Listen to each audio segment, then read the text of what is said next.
Alhamdulillah wassalatu wassalamu ala rasulillah amma ba'd. Assalamu alaikum wa rahmatullahi wa barakatuhu, brothers and sisters. Welcome back to another episode of Chai with my Bhai. You know, the Bhais are back, inshallah. Or the Baha'is or the Bhais. It's not Don't say Bhai. Baha'is, bro. That's Same a thing, Hindu innit? religion, I keep telling you. Same thing. The Baha'i. Potato, innit? Chai It's with not, my bro, it's a Bhai. different religion. What's the religion? You know? The Baha'is, have you not heard of them? Yeah, I heard Bhai. it. It's Yeah. Bhai. Let's be fresh. Bhai John. Why do you have to aye? That's the way they Chai. not in a disrespectful way, but that's how they say it in Bangladesh. Nah, Not that I'm saying it's bad. Pakistani is We extended. say Bahi. Hey, You bro, don't let's say move on. Chai. Assalamu alaikum wa rahmatullahi wa Bye. barakatuhu. Let's move on, inshallah.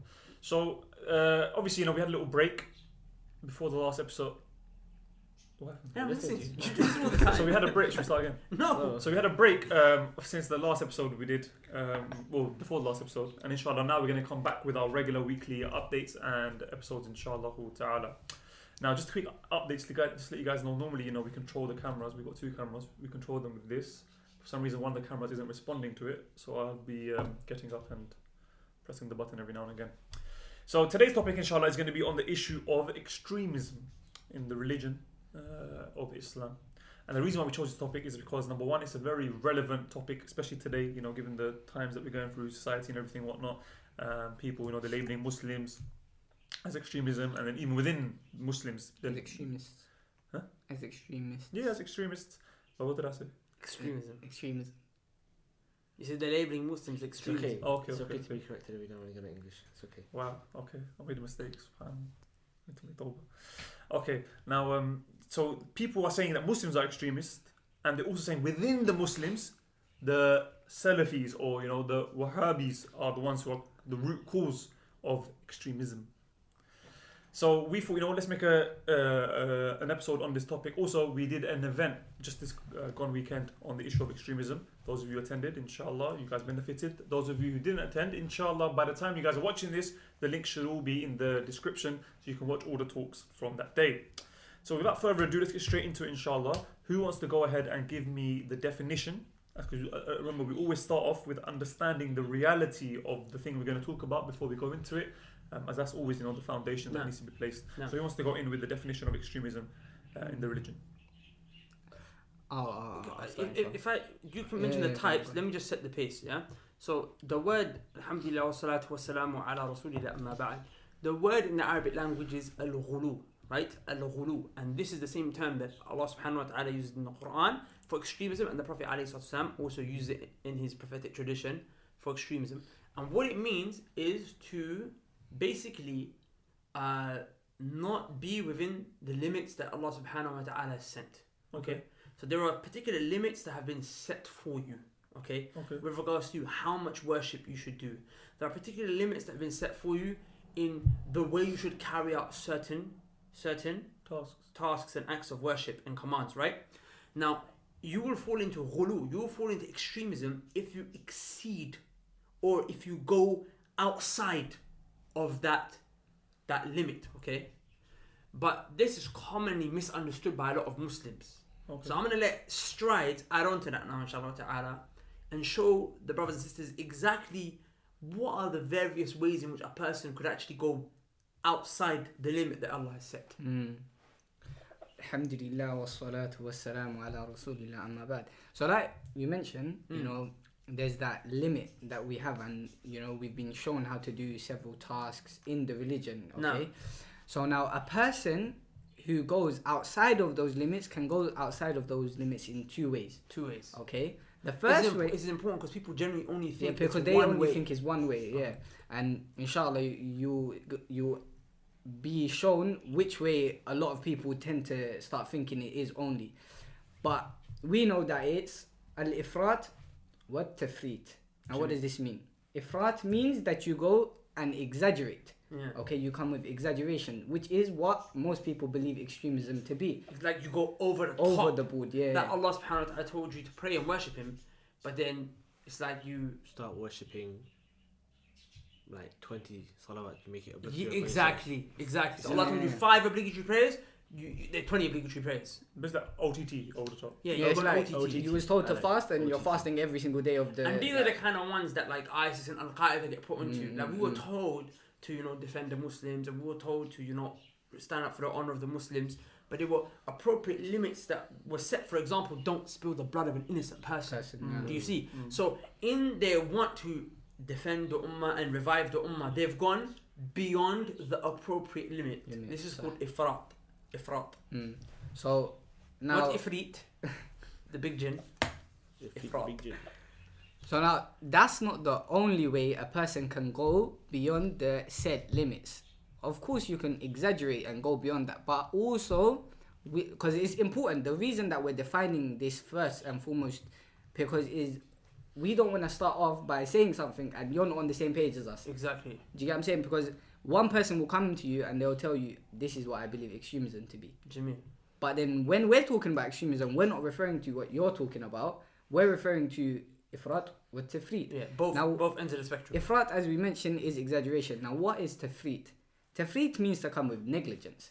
Okay, you've been given this set task, you've been given this set way, but you are negligent of that set way. So you haven't gone extreme in it in terms of exaggeration by going overboard, but you've come with less than what you were supposed to do. For example, you've been told to pray 5 salahs, you pray 3. You're actually an extremist if you don't pray all 5 salahs. Exactly. You're an extremist if you... Of course, you can pray tahajjud and whatnot, but I'm talking about obligatory. Obligatory is only 5. If you say this, if you make 7 obligatory prayers upon yourself, you're an extremist. And if you only pray 2 obligatory prayers, you're still an extremist. I have a question, right? Go on. So, with that definition, or that kind of division, that extremism is of 2 types. Ifrat and tafrit, going overboard and coming with negligence, going falling short of what you're supposed to do. So does that mean that Muslims out there who claim and they say that, I pray in my heart, that's considered to be a form of extremism? Of course it is. Most definitely. Of course it is. Someone who says, for example, I write letters to God. You're an extreme. Yes. Form of extremism. It's form of extremism because you were told to pray, and in response you said, "Well, I don't need to pray. I write letters to Allah." Okay. It's like a good way to remember it. I don't know if any guys did maths at either A level or GCSE. I did. Did you do statistics? Yes, I did. Yeah, the upper bound and the lower bound. Yes, I did. And you have those limits. So if you go above the upper bound, and it's I got extremism. If you go below the lower bound, it's extremism. And a nice way to remember it, ifrat and tafrit. The boffins just got so excited. Ifrat, fatha. Ifrat, above, it's high. Tafrit, frit. Kasra, so it's low. That's exactly how I memorized it, wallahi. MashaAllah. Like mathematical minds think alike. But I got a question. This is an important question, okay?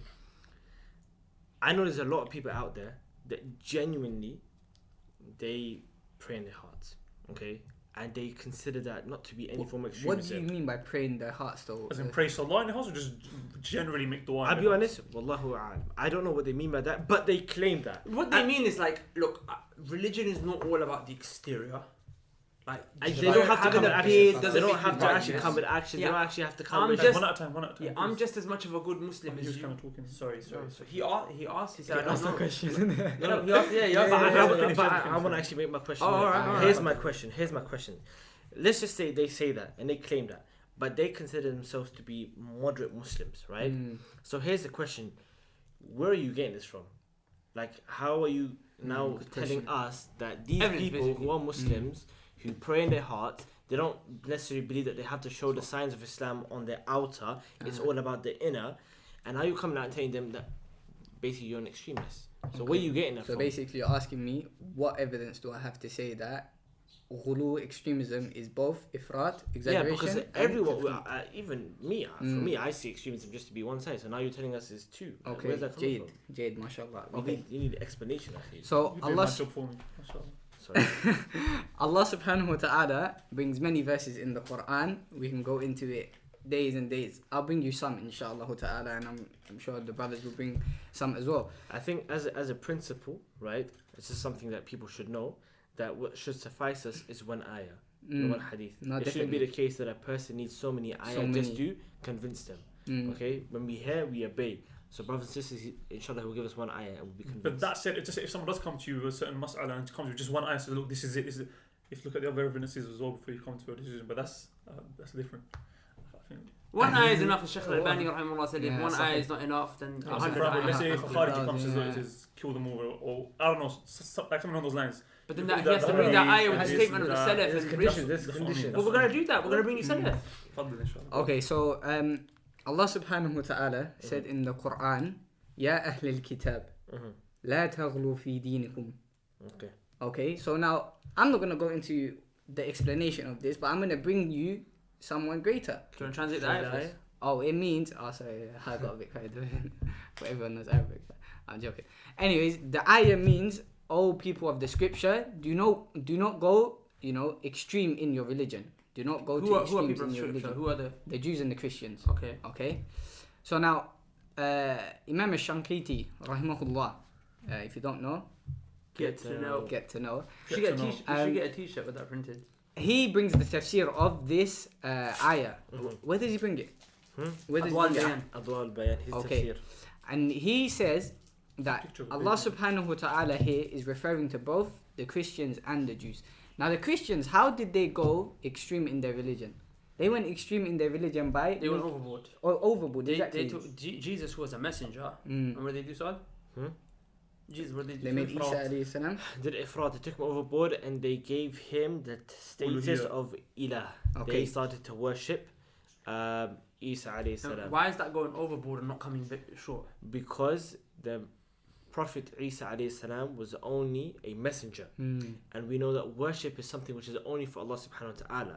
So in the righteousness of Isa alayhi salam being a prophet, they went overboard and they started to worship him. Because they took him a level above him. Level above. They Not a went level below over, him. exactly. Okay. Okay, good.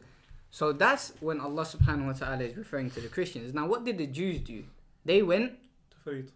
tafrit. They went below. They came with taksir. They fell short, right? How? Now how did they fall short? They made Maryam. Isa, they tried to kill him. No, even that. Let's stick to Muhammad- Isa is a good example because it will confuse people otherwise. Yeah. They felt, if you look amongst them, sometimes the Jews went overboard, sometimes they went underboard. Sometimes for example, one angle that the Jews went overboard is with the law. They went overboard with the law. Christians came underboard because they were like, oh, Jesus let's all eat died. pork. No, let's all eat pork. Yeah. You know, So we he can died drink for our sins, alcohol. we can do whatever we want. Do you see what I'm saying? So they came. Yeah. But with regards to Isa, it's a nice example, yeah? Christians went overboard, they made him into a god. He's a messenger, they made him into a god. The Jews came and they said, no, he's not they said he's not a god, which is good. They said he's not even a messenger. Why would they took him below and made him what? Just a normal slave. Normal human being. That's how they came under. Do you see? So Imam Al-Qurtubi, he explains it like this, and Imam Muhammad ibn Shanqiti rahimahullah also explains it like this. These are the two ends of the spectrum when it comes to extremism. The upper bound and the lower bound. He mentions that Imam Al-Qurtubi actually comes and says that this is Ifrat wa Tafrit as well. He mentions the exact... And actually we have Salaf saying. who explains it like this. You remember any of the sayings?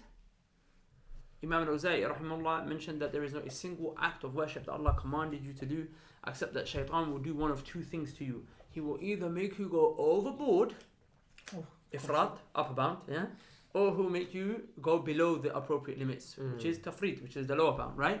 And then how does shaitan work out, I'm going to take this person and make him go extreme above or extreme below, is that he comes and sniffs your heart, the Shaykh said. Imam al-Awza'i, Imam Ahl al-Sham, Imam from the people of Sham, from the times of the Salaf al-Salihin, he said that shaitan will sniff your heart, and if he sniffs and he senses from you passion and energy, then he'll use that to push you over the cliff, to go above. If he senses from you laziness, he'll use that to pull you back. So let's give the people a practical example of, for example, one action of worship whereby there's a means of going overboard and a means of going under. Like, so we mentioned Salah. Some people, if you read more than 5 obligatory prayers, some people they don't read any at all. Both of them, one's overboard, one's underboard. Are there any other actions of worship? Yeah, Give okay, an example. there's a clear-cut action which is relevant to us today. Allah subhanahu wa ta'ala told us to defend the honor of the Muslims, to defend the religion of Islam, to protect the religion of Islam. So you've got two angles. You've got one person who's going overboard and saying, I'm going to go to defending my brothers and sisters who are being killed and massacred to the extent where I'm going to kill innocent people. So he starts to spill the blood of innocents. So he's now gone overboard because he was told to protect the religion and protect the Muslims. And he was told to help them and serve the ummah. And one part of the body, the ummah is like one body. If one part feels pain, the rest of it feels pain. Do you see? We were told to be conscious of that. But he went overboard by now actually going above that appropriate limit by falling into sin and haram by taking the life of other innocent people. So what's the opposite end of that? The opposite end of that is a person who just doesn't care. He's like forget the ummah. I don't care. I'm involved in my life. Forget who? Forget the ummah. Okay. Yeah, Palestine's not got nothing to do with me. It's not me. I'm not the one suffering. And he doesn't care about the ummah whatsoever in any way, shape, or form. Do you see? Okay. So that's the opposite. Another example would be a sister who goes overboard. Is a sister who's wears hijab in front of her husband. She's like, I'm too shy. I'm just giving an example. Yeah. She wears hijab in front of her husband, hijab in front of her dad. She's like, no, daddy, no. the husband, she's like, why not before? It was funny. She's like, no, can't see me, husband. She's like always hiding behind the veil for the husband. So she's gone above. Like, you were totally modest, but this is a time where now you can, you can see your husband can see you. Falling short is that she goes out with makeup. She exposes her beauty. The middle path is that you cover your beauty to the outside world, and you expose it only to your family, and particularly, really, the only one who you can fully expose it to is your husband, right? Hey, no problem. Jazakallah khairan. Do you get it? Yeah, no, but the point I'm making here is that I want sisters to take this on board, yeah? Like, sisters, and it's, might come as a bit of a shock, but the sister who's not covering, wallahi, she's an extremist. On the opposite end of the spectrum. The point is, the same way you feel, you're extremist, that same feeling is on you as well. It's on, like the same way you hate the extremists and you want to speak out against extremism, you sometimes might be guilty of the exact same thing, except he's extremist in the east and you're extremist in the west. But at the end of the day, when you're gathered before Allah subhanahu wa ta'ala, you might still all be extreme. May Allah protect us all. And the reason I'm saying this, and then we'll move on here, is because we all hate the terrorists. And they create more problem for us than they do for anyone else. They spill more of our own blood than they do spill blood of anyone else. ISIS killed 9,000 Muslim civilians. 9,000 Muslim civilians. That's three times. In 2014, just 1 year. Just 1 year. That's 3 times the amount of people who died in the Twin Towers. Okay? So at the end of the day, who have they harmed more? Muslims or non-Muslims? Muslims. And how have they damaged the image of Islam? So they've made life harder. Every time one guy does something dumb, the next day 10 sisters' niqabs get pulled off. Do you see? Uncles get beaten. Uncles get beaten. So they cause more problem for us than do for anyone else. So I'm saying we agree on one thing, that we want to get rid of them. But what you guys don't understand, my brothers and sisters, is that extremism breeds extremism. We live in a day and age where we do have people who are coming short and they're compromising and they're sellouts in the deen, right? So you have to be careful that when you're, trying to say, hey, this is extreme, stop what you're doing here, brother, you don't fall into the opposite extreme, because that opposite extreme was the reason he came out in the first place. The person got so scared thinking, Muslims are all listening to music, because the music is haram, sisters are wearing makeup, this is happening, that happening, all the Muslims are selling out their religion. So out of fear, what did he do? What did she do? She said, no, I'm going to run to the opposite end. I'm going to be even more strict than I need to be, just in fear that I don't fall into this. And then the more that people that add on to this side, it's just like it's a domino. Then the more are going to add there, and then the more the hatred and the enmity is going to be. And at the end of the day, you both are pointing fingers at each other, but there's one pointing back. The terrorist guy is saying to you, look at you, you don't cover, da da da da da da. But at the same time, he's guilty of killing innocent people. And you're saying, sorry, I really want to drag the point on. You're saying you're killing innocent people, but he's saying, but look at you. Look at the way you're dressed. Look, you take out riba loans. You both have something to say to each other. But rather, what you need to do is take the middle path, become a moderate Muslim. And inshallah, I'll let one of the brothers explain what a moderate Muslim really is. A moderate Muslim is not a guy with a cigarette in his hand and a sister with a hijab, as they say. As I think it was Einstein who said every action has an equal and opposite reaction. So we'll have another nerd moment. No, go on. Have a nerd moment. It's okay. No, that was it. Every reaction. So Zacaria's probably listening. He's so excited right now. You got extreme at that end. He's probably trying to sit there about to refute me saying he wasn't Einstein. So what did Einstein say? I can't remember. Every action has an equal and opposite reaction. So everything you do has an equal and opposite reaction. I don't know. Except for an action that's right in the middle, because there's no opposite to it. I was going to mention as well. I don't think he added that. The same way that any extremists like ISIS and whatnot cause problems for us is the same way, not in like similarities, but it's also the same for those who. How are you going to do the Hoover after? You can't see it. Just 'cause you can't. It's the same way that those who fall short actually cause problems for us, as in those Muslims who are trying to take that middle path. Both parties who are going extreme and negligent are causing problems for those people, because those people are now becoming confused. Like, oh, bro, wait. You got people here now, like, they're not wearing hijab. Like, this brother, he shaves his beard. And you got here, like, oh, this brother, he's shooting everyone. Like, what's the hell? Like, Okay. and here, the ones that are in the middle, from all around, people are just blaming them. Like, oh, it's yeah, true this, because the liberals are like, oh, look at this verse doesn't apply to us. They're actually corrupting people's religion. No, this verse isn't needed. Okay. Islam needs Guys, to I'm be gonna cut right. you up. I'm gonna cut you guys up. So, I'm gonna cut you guys up, okay? Because What's the we're modern digressing. We haven't. Molten is that? Yeah. Should we conclude the point? Like, No, that we're I'm trying to gonna make? conclude it for you guys. I'm gonna conclude it So, for you go on. guys. So what's a okay? moderate Muslim? Exactly. We'll keep it moving, bro. Because there's so much to speak about, right? Sorry. So we mentioned from the ayah, right, and you gave an evidence, right, and from the Quran to show that Allah Subhanahu wa Taala told Ahlul Kitab, okay, don't become extreme in your religion. And Muhammad Amin al-Shanqiti rahimahullah ta'ala, and he brought the statement of Imam al-Qurtubi that this means ifrat and tafrit, going overboard and coming short on that which you need to do in regards to your religion. So if these are two things, two paths that Allah subhanahu wa ta'ala doesn't want us to take, then what is the path that Allah subhanahu wa ta'ala wants us to take? And the ayah in the Quran, Allah Why did it take subhanahu wa us 20 ta'ala, minutes? Allah subhanahu wa ta'ala, he said, وَكَذَلِكَ جَعَلْنَاكُمْ أُمَّةً وَسَطًا. Allah subhanahu wa ta'ala said, and like that we made you a middle nation. Okay? Who is Allah subhanahu wa ta'ala talking to? I mean, as in, like, who was the ayah specifically about at that time?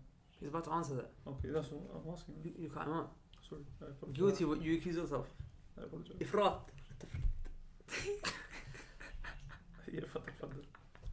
So go on, who was Allah speaking about in the ayah? You tell us. Go on. You tell us, brother. Tell us. Hold on. Wait, Ifrat right now. I'm تفريط. You're wasata right now. أقول تفريط. You're wasata. شو وسطة؟ I'm Abu Bakr. Why are you gonna change your names like that? But, Okay, so the ayah in the Quran, Allah subhanahu wa ta'ala said, وَكَذَلِكَ جَعَلْنَاكُمْ أُمَّةً وَسَطًا. And here Allah subhanahu wa ta'ala is saying, and like that we made you, and Allah subhanahu wa ta'ala is talking to who? The Prophet sallallahu alayhi wa sallam and the companions, right? Sahih. And all of that includes us as well. but how do we know he was talking to them? As in, whose understanding is that? You know, Imam al-Razi actually brings a statement in his kitab. I know a question like that. Baghdadi, innit? I don't. What's it? Put him to the side, rahimahullah. Just 1 second. We have an imam from the Salaf, Khatib al-Baghdadi. Khatib al-Baghdadi. And he said that whenever the believers are mentioned in the Quran, generally speaking, it's Yeah. always talking about the Sahaba because they were the ones who were there. Okay, so whenever When the the ayah term was revealed. ummah is mentioned unrestrictedly, or the believers are mentioned unrestrictedly, it falls on the Sahaba before anyone else because they were the only believers. They were the only ummah there at the time. Yeah, so they were referred to as being what? Ummatan wasata, the moderate Middle, nation, Moderate nation. So the people who follow the Sahaba are what? moderate Muslims. Moderate Muslims. Okay, so let's go through some examples of characteristics that the Sahaba had, and let's see whether or not it's in line with today's moderate Muslims. So, who wants to go in with some examples of characteristics or attributes that the Sahaba had? So, you can start off with this one. Should we all do one, yeah? Yeah, you can't further. Go on. Start stuff from the right. Wearing niqab. People say wearing niqab is extreme. No, it's not. It's not. Aisha radiallahu anha wore the niqab, and the Ummuhat al-Mu'mineen, the wives of the Prophet alayhi salatu, they all wore the niqab. The Sahaba, the female Sahaba, they wore the niqab. Therefore, if you're following the Sahaba by wearing niqab, whatever you follow the Sahaba doing is moderation. So, Moderate pause Muslim. 1 second. When you hear the word moderate Muslim, do you ever think of a person in a niqab? Think about that. Go on, your turn. Okay, I was gonna say the Sahaba, they kept their garments, their lower garments above their ankles. So the men, they would keep their lower garments above their ankles. We see nowadays people who don't do that and say that no, you're extreme for doing this. But no, if the Sahaba, as we defined, and we came to a conclusion that they are the people who are, you know, being defined as the moderate, and we should follow them, then they were moderate in this, and it doesn't make us extreme for keeping our trousers or garments, lower garments, above our ankles. So this is another example. And also, you know, the women, they used to... I thought it was one each. Yeah, one each. Okay. Sorry. So do you guys, when you hear the word moderate Muslim, again, do you think of a person, think of the image that comes to your mind, do you think of a person who keeps their garments, or a guy who keeps their garments above the ankles of his sisters? Cover your ankles, inshallah. Your turn. So the example, for example, nowadays people consider that men not touching the hands of a woman who they're not mahram to, who women who they are haram for, basically, right? I mean, whether that be job interviews, family members who are not mahram, meeting estate agents and all that kind of stuff. People consider that to be extreme. And if we look at the Sahaba radiyallahu anhum ajma'in, all of them, okay, they would not touch the hand of a woman that wasn't their mahram. In fact, is there a They hadith want mahram with too. the Prophet mentioned specifically The what's Prophet more never beloved to did him? bay'ah of any woman that will come. He would, the Pledge of Allegiance Pledge done of by Allegiance with touching the hand. hands. He would never. Never did it. Even though he was a. Even though he was- Did you not say that it's more beloved that a nail be I've An heard that iron narration. rod. an iron rod or something like that be Iron drilled rod. into your head rather than you touch the hand of a woman who's not Sahih. permissible for you. So again, My think- neighbour tried that with me recently. when you, that was so funny. I was sitting in the car, I was watching. Mm. Like, should we just mention that estate agent thing? Could just quickly clarify because you all laughed. It seems like one of us actually shook a hand. but Yeah, no one- no, we don't. no We, one shook a hand. alhamdulillah, no one. No. We've been in the most awkward situations, That but we was don't touch the hand. So funny. We were in Kingston. And those of you who live in Kingston know there's that you know what's it called? I don't know, that big round thing. By the rotunda. It just goes round and round basically, innit? And we got off. We were looking for a new office, and she came and she had to shake my hand, right? No, the thing is, we You were all in knew. front. We You were all at the knew. back. This look, we've seen enough state agents in our life to know that they all want to shake hands. Yeah. State agents love to shake hands, yeah. So we all sat in the car. We parked up. We're like, listen, Who's gonna go first? she's gonna try and shake our hand.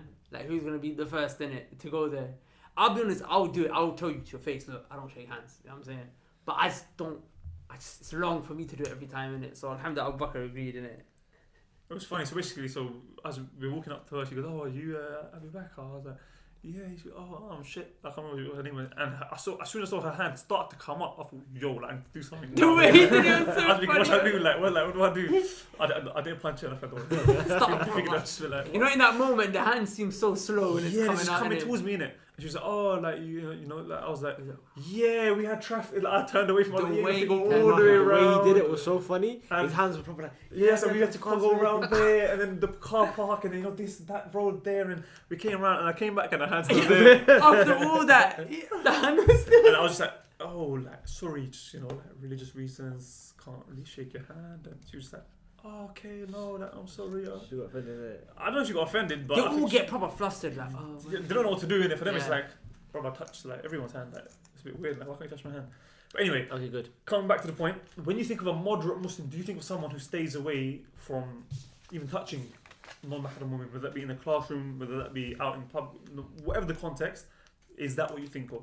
Now, my turn, inshallah, I'm going to come with the beard. When you think of a moderate Muslim, do you think of a guy who's got a, mashallah, big, like, Don't let them look at Sa'ad, mine. Allahumma barik.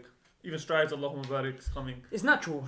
It's Just in not, case he doesn't. you He doesn't trim or shave or anything like that. But anyway, do you think of a person It's just been tested. with a like a, mashallah, big lihya? But then again, I'm just saying. Obviously, some people it just doesn't naturally grow. But generally speaking, to grow the beard, someone who doesn't shave, basically. Or do you think of someone who shaves? When you think of a moderate Muslim, think about that. Okay, so now that we covered the issue of what is a Can I moderate Muslim, also add on that, yeah? Again, not just following the Sahaba, but following the Prophet ﷺ, because is moderation. Yeah, a moderate Muslim will follow the Prophet, because what did Allah subhanahu wa ta'ala command us to do? He commanded us to follow the sunnah of the Prophet. And in Surah Al-Najm, what did Allah say? He said, مَا ضَلَّ صَاحِبُكُمْ وَمَا غَوَى. About the Prophet, Allah said, he has not been misguided above the limits. وَمَا غَوَى. And nor has he come short, nor has he neglected. So the Prophet ﷺ hasn't fallen into ifrat, he hasn't gone overboard, right? Like the Christians did. They fell into ضالين or الضالين. So ما ضل صاحبكم. He's not gone he's not deviated above. Nor has he وما غوى gone below. So following the Prophet ﷺ, for people are like, oh, too much sunnah, man. And it's not too much sunnah. Like, it can never really be too much sunnah. You know what I'm saying? But like, you're extreme, man. You don't have to be. It's all like following the Prophet and following the Sahaba. In other words, being a Salafi. That's what it means.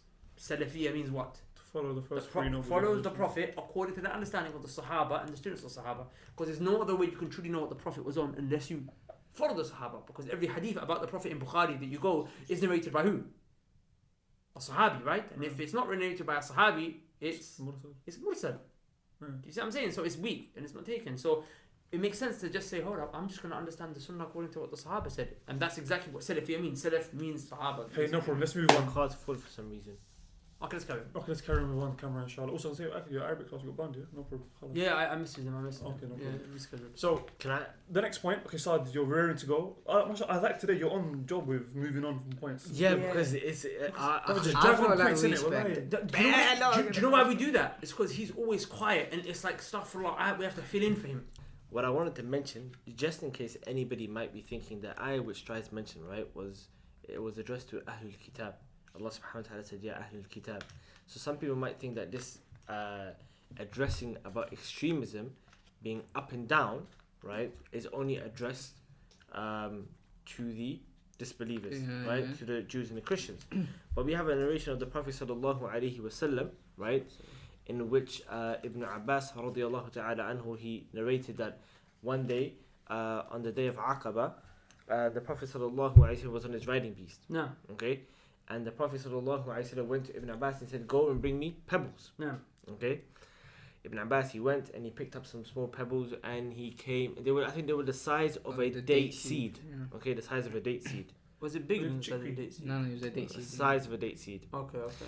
And he went and brought them back to the Prophet sallallahu alaihi wasallam and he said, "Naam," he said, "like this. Oh, yeah, This yeah, is yeah. this is the size that I wanted." Yeah, I'm And sorry, then- that would Good. And then the Prophet sallallahu alaihi wasallam said that be careful of going extreme in your religion. For verily, the people before you, the nations that came before you, they went extreme in their religion and they were destroyed because of that. Now look at the situation in which the Prophet ﷺ is saying this in regards to pebbles. If Ibn Abbas was to maybe Just bring explain the pebbles they were being used for the throwing. for the jamarat, right? They were being used for the jamarat. When you go to Hajj and you have the is it a pillar, right? Pillars. I've never been to Hajj. I haven't seen it. Like But You never get to see a picture of it? No, you see those.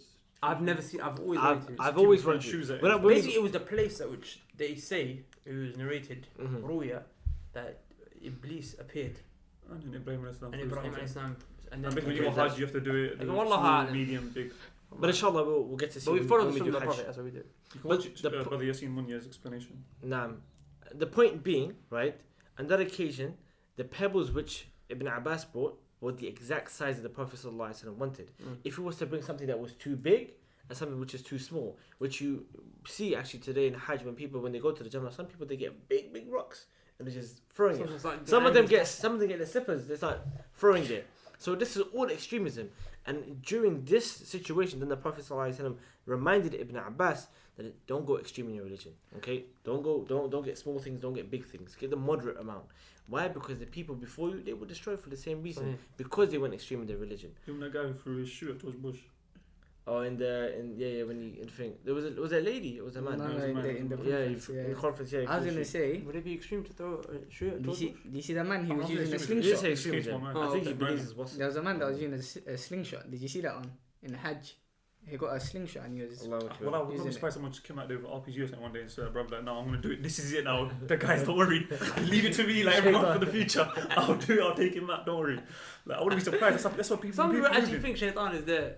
Yes, They think like, actually- they're jumping up and down. Like, wait, I heard of it. Like, they're gonna pick up like their daughters and just like, or like the kids or whatever, and start dashing them as well. Like people go That's crazy. ghulu, actually. That's what I'm saying. That's really cool. way No, ghulu. no, your examples of Ghulu. I don't know when I'm just saying. People, Man's afraid the daughter like. I don't know. Just pick up someone and stash Mine are them. throwing the sons. It's just the first thing that gets to my mind. Someone have a daughter, inshallah. What's wrong with Oh, because you want a daughter, mashallah. inshallah? Allah back me, I like your righteous daughter. I mean, I mean, But yeah, the point being, that's another evidence to show that extremism, we shouldn't go down that path, just as Allah subhanahu wa ta'ala mentioned in the Quran as well. there's also the famous example. The three men that came to the Prophet sallallahu alaihi wasallam's house, and They went- asked about his acts of worship. Yeah. And they thought that the Prophet sallallahu alaihi wasallam's acts of worship was insignificant. A'udhu billah. So then when the Prophet heard of it, and the men, they came and they said, I'm gonna Do this. fast all day. Yeah. It's a famous hadith. I urge you to check it up. It's about Sahih Muslim. about Sahih fasting Bukhari all as the well. time, not getting married, and what was the other one? Was it Not gonna. pray? There's three narrations. Mm. One narration mentioned, I'm gonna I'm not fast. gonna marry. I'm gonna pray the whole night, And I'm gonna fast. and I'm gonna fast. Fast, The yeah. other narration Mary mentioned, I'm not gonna sleep, I'm not gonna lie down on my bed, I'm not gonna eat meat, and I'm not gonna marry. But the bottom is that the Prophet rebuked Prophet him for that. rebuked him, And He said said, it was "Man too raghiba far. an sunnati falaysa minni." Anyone who diverts from my sunnah is not from me. Meaning, to go above the sunnah is extreme, and also below it. So meaning following the sunnah would be moderation. Moderation. I'll say, should we end it at that? I know there's so many other points we can bring, but since it's gone on very long, and maybe we could even slip in another 20-minute one after this one, inshallah. Yeah, I mean just sum up the points then that we discussed. Okay, inshallah. so first of all, we described what was extremism. Shahid, you want to give one sentence? What No, is you do extremism? it. You do it. Or do you want me to do it? Because we're gonna go in. We can talk. Okay. You know what? Let's start with. No. He's been the most concise today so far. Okay. No, let's see. You show us Mr. moderation, brother. Concise. These guys went extreme. They went too much in detail. And you hardly spoke. Oh wait, so I should be the moderate one. No. Yeah, I think you were the freak. No, You felt guys it got up. the biggest You're beards. flat. You've got the smallest. I've got the middle one, innit? Hey? I've got the middle beard. Go on, Saadi, summarize. Okay.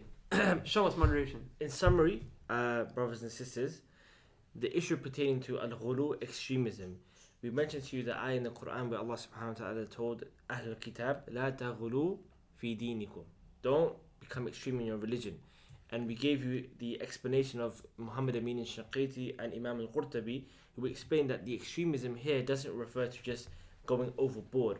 For example, somebody who prays 5 times a day says, no, even the sunan are now obligatory for me. I have to pray every single one. If I don't, then I'm going to get a sin for it. Because we know if someone leaves the sunnah, he doesn't get a sin for it. Okay? By sunnah, I mean not, you get the point. So it's not just going overboard, rather it's also coming short. So for example, those who say, oh, I don't have to pray at all. I don't have to pray. It's not obligatory for me to pray. Or any command. Or any command. I don't have to do zakat. I don't have to do siyam. I don't have to give charity. Don't have to fast.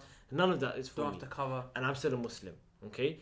So those are 2 examples, right, that extremism covers. And where do the Muslims come in? What path are we meant to take? We're supposed to take wasatah, the middle path, the moderate path, as Allah subhanahu wa ta'ala said, وَكَذَلِكَ جَعَلْنَاكُمْ أُمَّةً وَسَطًا.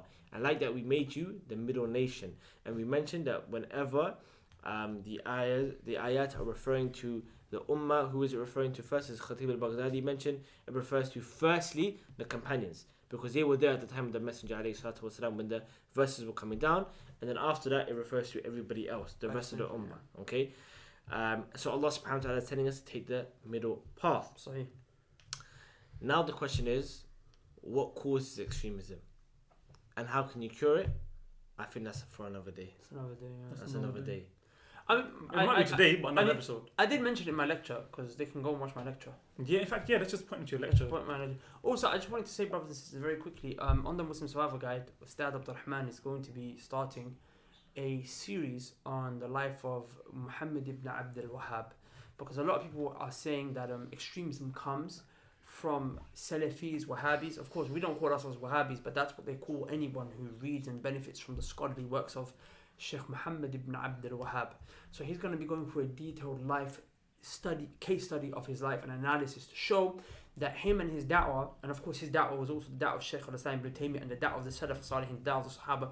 The da'wah of Salafi has nothing to do with extremism. And the da'wah of the Prophet ﷺ, of course, because that's what it is, right? At the end of the day, has nothing to do with extremism. And he's also going to, inshallah ta'ala, compare that with the reality of where extremism comes from. What is the real history behind these groups? Where did Osama bin Laden get his thoughts from? Where did Al-Qaeda really come from? Where did Boko Haram come from? How did these groups come about? Who were the first people? And it's actually very shocking. And what's even more shocking is that you see that there are people who are still carrying around the beliefs of the origins of where they got these terrorist beliefs from, but they're doing it in a very, very shady way. Very, very shady way, right? So that's going to be a very shocking and interesting course for you guys, and it's absolutely free. You guys can access it from the link below. Also, I'm going to be going through... It's free for the first month. It's free for the first month, inshallah ta'ala, and you guys can access it right now by going to the link below. I'm also, inshallah ta'ala, planning on doing a course on there.